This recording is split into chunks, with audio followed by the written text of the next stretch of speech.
৫৬,০০০ বর্গমাইলের এই ছোট্ট বাংলাদেশের ক্রিকেটে প্রাপ্তি বলতে আছেটা কি? যদি এমন প্রশ্ন করা হয় তবে দলগত সাফল্য তেমন সামনে না আসলেও আসবে একটি নাম, সাকিব আল হাসান। প্রায় দেড় যুগের লম্বা ক্যারিয়ারে এর আগে কখনোই সেভাবে সমালোচনা হয়নি তার পারফরমেন্স নিয়ে। তবে এবার টি-20 বিশ্বকাপে সাকিবের পারফরমেন্স প্রশ্নের মুখে ফেলেছে তার অলরাউন্ডার সত্তা। প্রায় এক যুগ ধরে অলরাউন্ডার র্যাঙ্কিং এর সেরাদের সেরা হয়ে থাকা সাকিব এখন প্রায় হারান তার সিংহাসনটা।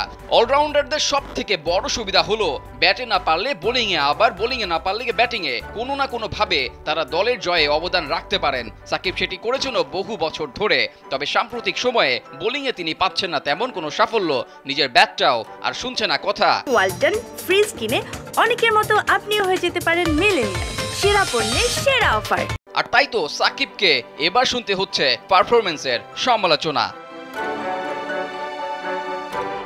যার শুরু আছে তার শেষও আছে। সাকিব মানেনও সেই বাস্তবতা, মানতে তো তাকে হবেই। কারণ শেষ কবে সাকিব টি-20তে পেয়েছিলেন অর্ধশতকের দেখা তা জানতে হলে ঘাটতে হবে ক্যালেন্ডারের পাতা। 2022 সালে টি-20 বিশ্বকাপে অস্ট্রেলিয়ার মাটিতে পেয়েছিলেন সবশেষ অর্ধশতক। এরপর ওই ব্যাট উঁচিয়ে ধরাটাই যেন ভুলে গেছেন মিস্টার 75। সেই ম্যাচের পর 20টি ইনিংসে ব্যাট হাতে নেমে একটিতেও করতে পারেননি 40 ঊর্ধ্ব রান। পরিসংখ্যান দিয়ে এই সাকিবকে বিবেচনা করা না গেলেও এমন পারফরমেন্স যে মোটেও সাকিবের সাথে মানানসই নয় সেটা খালি চোখেই দেখা যায়।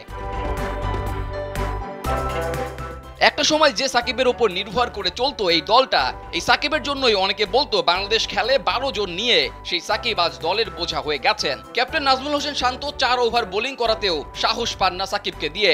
বিশ্বকাপে এখন পর্যন্ত 2 ম্যাচ মিলিয়ে মোট বল করেছেন 4 ওভার। প্রথম ম্যাচে 3 ওভার বল করলেও দক্ষিণ আফ্রিকার বিপক্ষে ম্যাচে মাত্র একবারই সাকিবের হাতে বল দিয়েছিলেন ক্যাপ্টেন শান্ত। পুরো 20 ওভার খেলা হয়েছে এমন 124 আন্তর্জাতিক টি-20তে কখনোই এমন সাকিবকে দেখা যায়নি। ক্রিকেটীয় বয়সটা প্রায় শেষের দিকে। সাকিবের মনোযোগটাও খানিকটা সরে গেছে রাজনীতি, ব্যবসার বিজ্ঞাপনের দিকে, যেটা তার সাম্প্রতিক পারফরমেন্সেও বেশ প্রভাব ফেলেছে।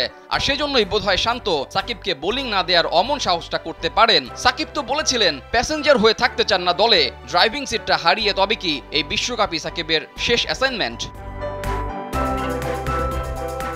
রেজাউল করিম, কালবেলা।